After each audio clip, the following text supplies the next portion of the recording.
কন্যা রাশির ক্ষেত্রে মঙ্গল কিন্তু কারক গ্রহ না, মঙ্গল হচ্ছে অষ্টমপতি। অষ্টম ঘরটা মেষ রাশি পড়ছে, মূল ত্রিকোণ রাশি মঙ্গলের, এবং তৃতীয় ঘর যেটা হচ্ছে বৃশ্চিক রাশি, পুরুষার্থ পরাক্রম, এই ঘর।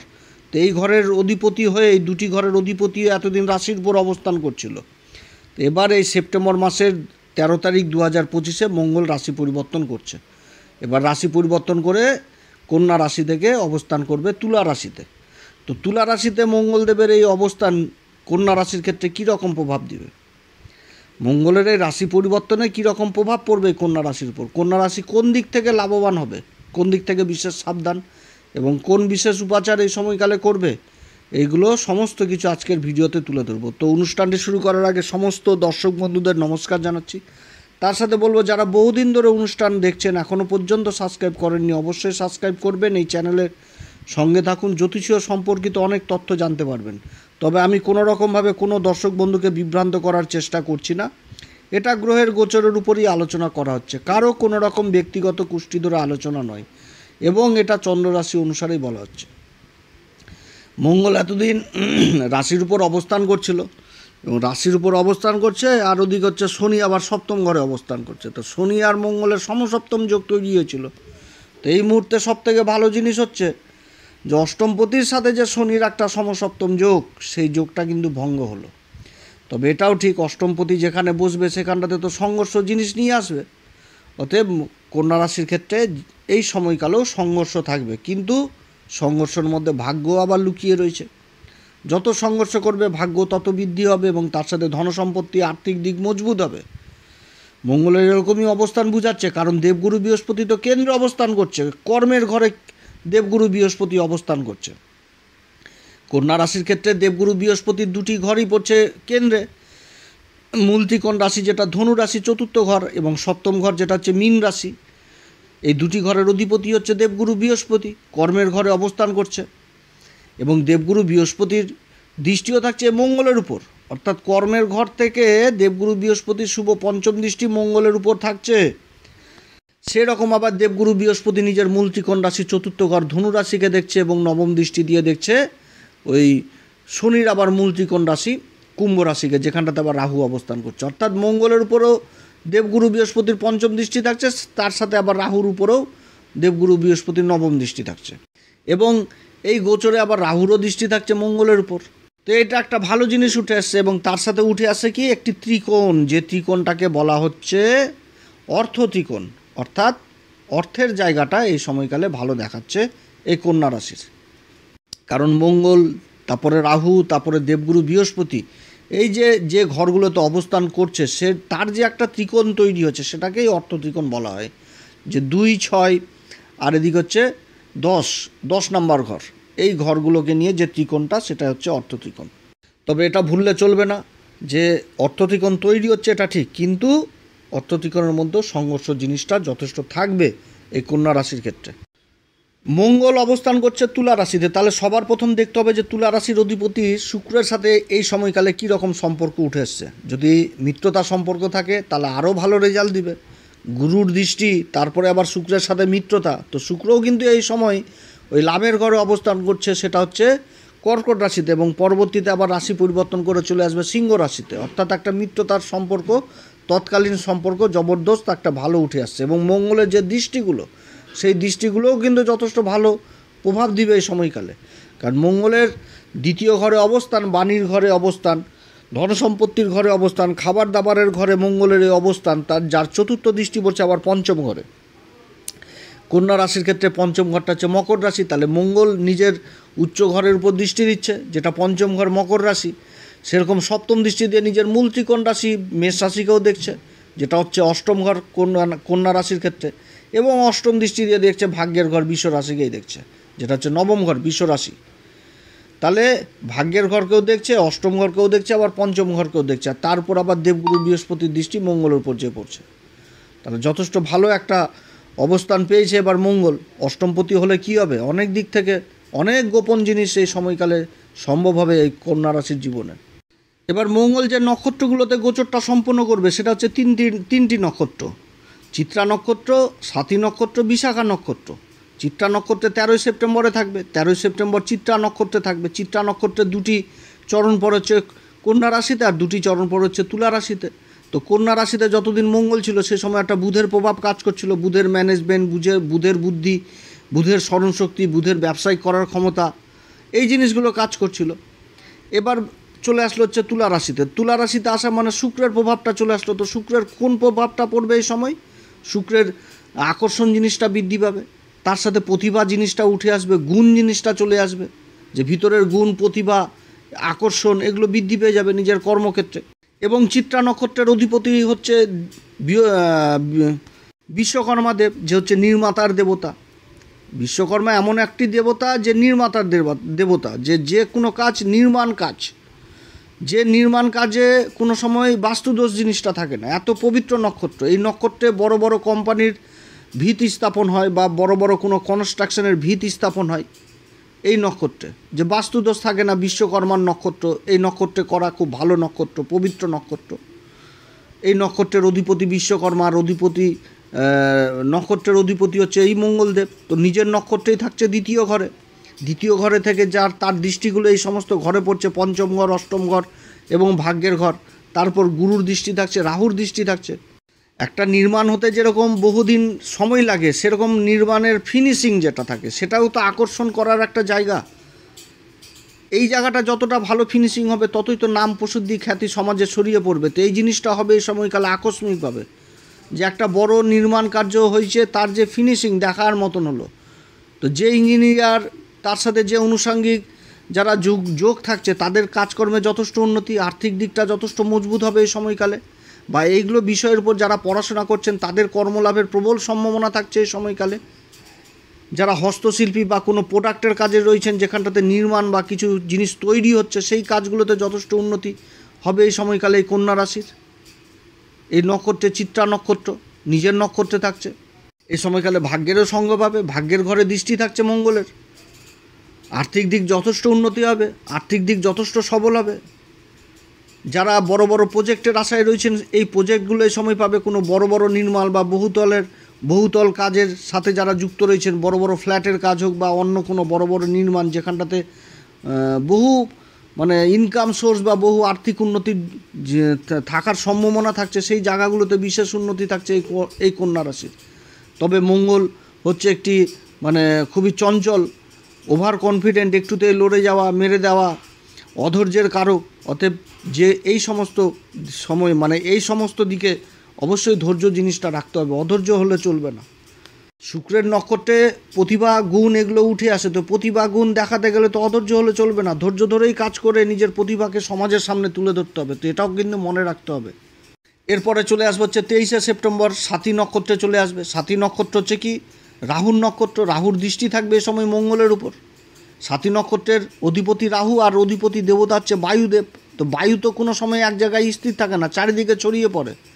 তো সেরকম কিন্তু এই সময়কালে কন্যা রাশি যে কাজগুলো করবে, সেই কাজগুলোর কিন্তু চারিদিকে ছড়িয়ে যাবে, সমাজের মান সম্মানের অধিকারী হবে, কর্মলাভ হবে। বায়ু সংক্রান্ত কাজের সাথে যারা যুক্ত রয়েছেন বিশেষভাবে সফলতা পাবে এই সময়কালে। যারা বিমানজনিত কাজ, যেরকম বিমানবন্দর হোক বা বিমানের কাজের সাথে ডাইরেক্ট বা ইনডাইরেক্ট যুক্ত রয়েছেন, এয়ার হোস্টেস হিসাবে কাজ করছেন, বা যে কোনো কাজ, বিমানবন্দর, বিমানের একটা সংলগ্ন কাজ, এই কাজগুলোতে উন্নতির যোগ রয়েছে। বিদেশ সংক্রান্ত কাজগুলোতে যথেষ্ট উন্নতির যোগ রয়েছে। ইম্পোর্ট এক্সপোর্টের কাজগুলোতে যথেষ্ট ভালো হবে এই সময়কালে। যারা কোনো বিদেশি প্রজেক্ট লাভের আশায় রয়েছেন, সেই কাজগুলো যথেষ্ট ভালো হবে। যারা আবার ব্যাংকে কাজ করছেন, সেই কাজগুলো ভালো হবে, কারণ শুক্রের প্রভাব এবং রাহুর প্রভাব থাকছে, অর্থাৎ অর্থনৈতিক জায়গাটাকেও যথেষ্টভাবে প্রভাবিত করবে। যারা বাণিজ্য সংক্রান্ত কাজের সাথে যুক্ত রয়েছেন, অ্যাডভাইজার হিসাবে কাজ করছেন, সিএ হিসাবে কাজ করছেন, সেই কাজগুলো ভালো হবে। মিডিয়া সেক্টরে যারা রয়েছেন, যারা সেলসের কাজে যুক্ত রয়েছেন, সেই কাজগুলো যথেষ্ট ভালো হবে। সোশ্যাল মিডিয়াতে যারা অ্যাক্টিভ রয়েছেন, যারা ইউটিউবার, ফেসবুক, ইনস্টাগ্রামে কাজ করছেন বা সিনেমা জগতে কাজ করছেন, এছাড়া যারা মিউজিক ডিপার্টমেন্টে রয়েছেন, যে কোনো মিউজিক ইনস্ট্রুমেন্টের কাজে রয়েছেন বা মিউজিক নিয়ে কাজ করছেন, এদিক থেকেও যথেষ্ট ভালো উন্নতির যোগ রয়েছে। তবে এই সময়কালে কোনো কোম্পানির হয়তো কোনো প্রোডাক্ট লঞ্চ হচ্ছে, সেই কাজগুলোও কিন্তু এই সময়কালে ভালো হবে। অ্যাডভার্টাইজজনিত, বিজ্ঞাপনজনিত কাজগুলো, বা কোনো কোম্পানি লঞ্চ হচ্ছে মার্কেটে, তার যে একটা বিজ্ঞাপন, তার যে একটা প্রচার, এই কাজগুলোও কিন্তু যথেষ্ট এই সময়কালে ভালো হবে। স্বাতী নক্ষত্র খুব ভালো নক্ষত্র। এখানটাতে রাহু খুবই একটা ভালো পজিটিভ ঊর্জা দিয়ে থাকে। এই নক্ষত্র কিন্তু বড় বড় ব্যবসায়িকদের জন্মকুষ্ঠিতে দেখতে পাওয়া যায়। খুবই ভালো নক্ষত্র, সাথী নক্ষত্র। জ্যোতিষশাস্ত্রের যে মেন পুরুষার্থ সেটা কিন্তু দেওয়া হয়েছে অর্থ, অর্থাৎ টাকা পয়সা। এগুলো ইনকামের দিকে যথেষ্ট ছোটাছুটি করাবে এই সময়কালে। অর্থনৈতিক উন্নতির যোগ রয়েছে এই সময়কালে। এই সময়কালে শত্রুরাও যথেষ্ট পিছনে থাকবে, তবে সংঘর্ষ অবশ্যই থাকবে এবং না হওয়া কাজও কিন্তু, যেটার পিছনে বহুদিন ধরে ঘুরে বেড়ানো লাগছিল, যে হচ্ছিল না, সেই কাজগুলোও কিন্তু এই সময়কালে হবে। তবে এটাও মনে রাখতে হবে, রাহুর নক্ষত্র অবস্থান করছে। রাহু তো এখানটাতে ঘি ঢালার মতন কাজ করে দিবে, কারণ রাহুর নক্ষত্রে মঙ্গলের অবস্থান। মঙ্গল তো একটুতে অধৈর্য কারক, আর রাহু তো মাস্টার এগুলো দিক থেকে। রাহুর তো পাপ প্রভাব থাকবে, তো একটুতে চঞ্চল জিনিসটাকে আরও বৃদ্ধি করে দিবে, ভ্রম জিনিসটা তৈরি করে দিবে। এবং মঙ্গল দ্বিতীয় ঘরে অবস্থান করছে, বাণী সংক্রান্ত কাজ। অতএব এদিক থেকেও কিন্তু বিশেষভাবে সাবধান, কারণ হয়তো কাউকে কথার মায়া জালে অভিভূত করবেন, কি সামনের থাকা ব্যক্তি দ্বারাই অভিভূত হয়ে গেলেন। তো এই জিনিসগুলোও কিন্তু ভ্রমজনিত কাজগুলো করিয়ে দিবে। অতএব এদিক থেকেও কিন্তু বিশেষ সাবধান। এবং সপ্তম ঘরে শনির অবস্থান থাকছে। যে কোনো কাজ করতে গেলে হিসাব মেনটেন, ধৈর্য সহকারেই করতে হবে, অধৈর্য হলে হবে না। যারা বিগত দিনে একটা কোনো রকম ইনভেস্ট করেছিলেন, এরকম লং টার্ম ইনভেস্টে যথেষ্ট সফলতা বা আর্থিক লাভ এই সময়কালে হওয়ার প্রবল সম্ভাবনা থাকছে। পৈতৃক সম্পত্তিজনিত বিবাদ যদি থাকে, সেই বিবাদের অবসান ঘটবে এই সময়কালে। তবে এই নক্ষত্রে মঙ্গলের অবস্থান, নিজের শরীর স্বাস্থ্যের দিকেও যথেষ্ট খেয়াল রাখতে হবে, খাবার দাবারের দিকেও যথেষ্ট খেয়াল রাখতে হবে এই সময়কালে। এই সময়কালে আবার ওই কফজনিত সমস্যা হওয়ারও সম্ভাবনা থাকবে। যারা রোজগারের ইনকামের সাথে জড়িত, রোজগারের ব্যবসা বাণিজ্যের সাথে জড়িত, তাদের কিন্তু যথেষ্ট আমদানিতে বৃদ্ধি থাকবে এই সময়কালে এই কন্যা রাশির। তবে সংঘর্ষ অবশ্যই থাকবে কন্যা রাশির এই মঙ্গলের এই গোচরে। এরপরে অক্টোবর মাসের 13 তারিখে মঙ্গল চলে আসবে বিশাখা নক্ষত্রে। বিশাখা নক্ষত্র হচ্ছে দেবগুরু বৃহস্পতির নক্ষত্র, যার 3টি চরণই পড়ছে হচ্ছে এই তুলা রাশিতে, আর একটি চরণ পড়ে হচ্ছে বৃশ্চিক রাশিতে। ভালো নক্ষত্র বিশাখা নক্ষত্র, দেবগুরু বৃহস্পতির নক্ষত্র।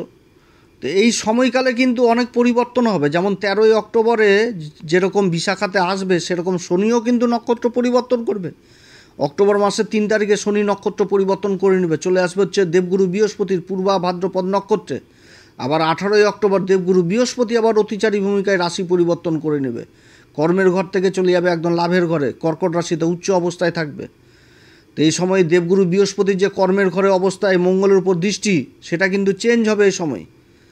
এই সময়কালে দেবগুরু বৃহস্পতি উচ্চ অবস্থায় থাকবে, শনির উপর দৃষ্টি চলে আসবে সেই সময়।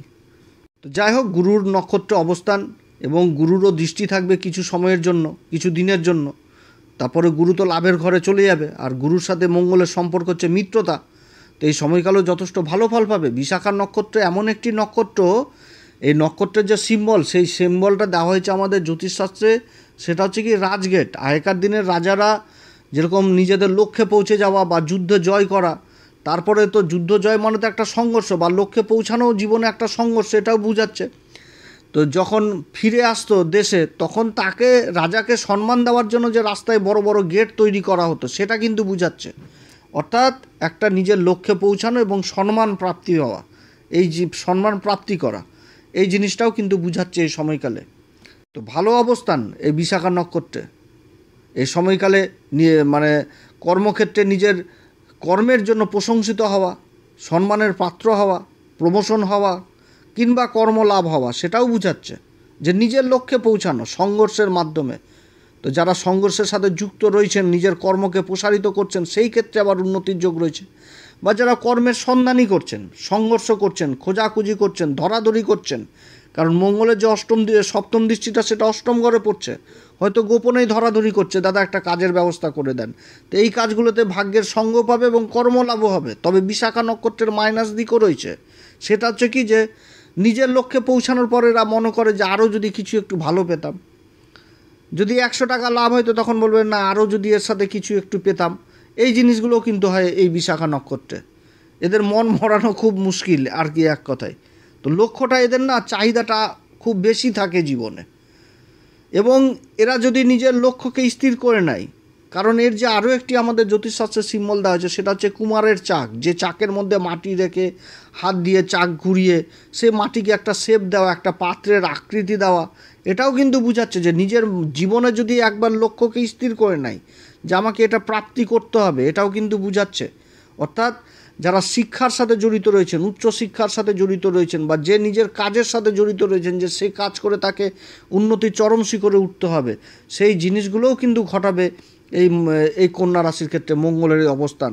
কারণ মঙ্গল হচ্ছে কি অগ্নিতত্ত্ব, আর এই নক্ষত্রের যে অধিপতি দেবতা হচ্ছে ইন্দ্র এবং অগ্নিদেব। অতএব এই যে মনের যে ভিতরের জ্বালা, যে অগ্নি, সেটা কিন্তু নিজের কর্মের দিকে ফোকাস রেখে এগিয়ে চলা, অর্থাৎ সেইটাকে প্রাপ্তি করা জীবনে, এটাও বোঝাচ্ছে বিশাখা নক্ষত্রে। আবার বিশাখা নক্ষত্রে এই জিনিসটাও উঠে আসে যে নিজের কাজের জায়গাটা, সেই কাজের জায়গাটা নিয়েও চিন্তিত থাকে, যে এই বুঝি কাজ চলে যাবে, এই বুঝি অন্য, মানে নেগেটিভ চিন্তা আসে। কারণ ইন্দ্র হচ্ছে রাজা, তো ইন্দ্রর মধ্যে কিন্তু সেই চিন্তা থাকে যার সিংহাসন যেন না ছুটে যায়। যেদিকে সিংহাসনে বসে রয়েছে ওদিকে ভোলে বাবা কাউকে বরই দিয়ে দিল, তপস্যা করছে কেউ, বর দিয়ে দিল যে যা ইন্দ্র সিংহাসন কালকে থেকে আর ইন্দ্র থাকবে না, এখনটাতে সে বসবে। তো এরকম কিন্তু নেগেটিভ চিন্তা থাকে যে নিজের কাজকর্মকে নিয়ে। তবে কর্মের ঘরে দেবগুরু বৃহস্পতির অবস্থান এবং ভাগ্যের ঘরে মঙ্গলের দৃষ্টি, পঞ্চম ঘরে মঙ্গলের দৃষ্টি, অষ্টম ঘরে মঙ্গলের দৃষ্টি, কর্মক্ষেত্রে যে পরিবর্তনটা হবে এই কন্যা রাশির, যদি পরিবর্তন হয় আকস্মিকভাবে, সেটা তো এটাতে লাভই থাকবে কন্যা রাশির। কারণ দেবগুরু বৃহস্পতি এই সময়কালে যেরকম কর্মের ঘরে থাকবে, সেরকম আবার লাভের ঘরে চলে আসবে, উচ্চ অবস্থায় থাকবে। অতএব যে দিক দিয়েই হোক সেদিক থেকে প্রফিট আসবে কন্যা রাশির। তবে কি অবশ্যই সংঘর্ষ জিনিসটা থাকবে, যত সংঘর্ষ করবে ভাগ্য তত উন্নতির দিকে যাবে। শিক্ষার দিক থেকে হোক বা যেই কর্মে যুক্ত থাকুক, সেই কর্মে বিশাল উন্নতির যোগ থাকছে কন্যা রাশির এই সময়কালে। বিদেশের কাজগুলোও যথেষ্ট ভালো হবে এই সময়কালে। বিদেশ সংক্রান্ত কাজ, যারা প্রজেক্ট লাভের আশায় রয়েছেন, সেই জায়গাগুলো ভালো হবে কন্যা রাশির। তবে কন্যা রাশির কিন্তু মেন জিনিস হচ্ছে কি ধৈর্য জিনিস রাখতে হবে, ধৈর্য জিনিসটা অবশ্যই রাখতে হবে। চঞ্চলতা জিনিসটাকে ত্যাগ করতে হবে, ঠান্ডা মাথায় কাজ করতে হবে। যে কোনো ক্ষেত্রে হিসাবটাকে মেনটেন করে চলতে হবে, যে কোনো ক্ষেত্রে। যে হিসাব ফাঁকি দিলে কিন্তু নিজেকেই ফাঁকি দেওয়া হবে কন্যা রাশির ক্ষেত্রে। কারণ সপ্তম ঘরে শনি অবস্থান করছে, যে নক্ষত্রতে শনি অবস্থান করছে সেটা কিন্তু হিসাবেরই নক্ষত্র, এবং রাশির উপর দৃষ্টি থাকছে শনির। এই জিনিসটা কিন্তু যথেষ্ট ভালো। কাজ দেরিতে হোক, কিন্তু কাজ যেটা হবে সেটা কিন্তু পারফেক্ট কাজ হবে। আর মঙ্গলের অবস্থানগুলো এগুলো পরিবর্তন নিয়ে আসছে। তো যাই হোক, অনেক কথা আলোচনা করে ফেললাম আজকে এই কন্যা রাশির সম্পর্কে, 3টি নক্ষত্রকে নিয়ে বলা। আরও যদি কিছু বলার ইচ্ছা ছিল, কিন্তু সময়ের অভাব, ভিডিও বড় হয়ে যাবে। আপনারা সবাই ভালো থাকেন, এরপরে আবার আসবো। তবে এই সময়কালে অবশ্যই হনুমান চল্লিশা, বজরংবাণ, শ্রীরাম সীতার প্রণাম মন্ত্র সহকারে পাঠ করবেন। গুরুর দীক্ষা অবশ্যই নেবেন, কারণ কেন্দ্রের 2টি ঘরের অধিপতি দেবগুরু বৃহস্পতি। গুরু যখন কেন্দ্রে অবস্থান করে তখন 1000টা দোষ সমন করে নেয়। তো যাই হোক, গুরুর অবস্থানটা যথেষ্ট ভালো। সূর্যদেবকে অবশ্যই অর্ঘ্য দিবেন প্রত্যেক দিন। সূর্যদেব ব্যয় ঘরের অধিপতি, সূর্যদেবকে অবশ্যই অর্ঘ্য দিবেন। যে কোনো কাজ করতে গেলে পিতামাতা উভয়ের আশীর্বাদ নিয়েই কাজ করবেন। আপনারা সবাই ভালো থাকেন। অনেক কথা আলোচনা করলাম, এরপরে আবার আসবে একটি নতুন পর্ব নিয়ে। যদি আলোচনা ভালো লাগে অবশ্যই আপনারা আমাদের এই চ্যানেলটিকে সাবস্ক্রাইব করবেন, তাহলে অনেক রোচক তথ্য জানতে পারবেন। আপনারা সাবস্ক্রাইব করলে বিশেষভাবে অনুপ্রাণিত হই, যার জন্য বলবো অবশ্যই করবেন। কারণ ইউটিউবের দুনিয়া, কোথায় কোন চ্যানেল হারিয়ে যাবে। সাবস্ক্রাইব করলে আমাদের যে সমস্ত ভিডিওগুলো আগামী দিনে আপলোড দেব, সেগুলো আপনাদের কাছে অতি সহজে পৌঁছে যাবে। নমস্কার, ধন্যবাদ, ভালো থাকবেন।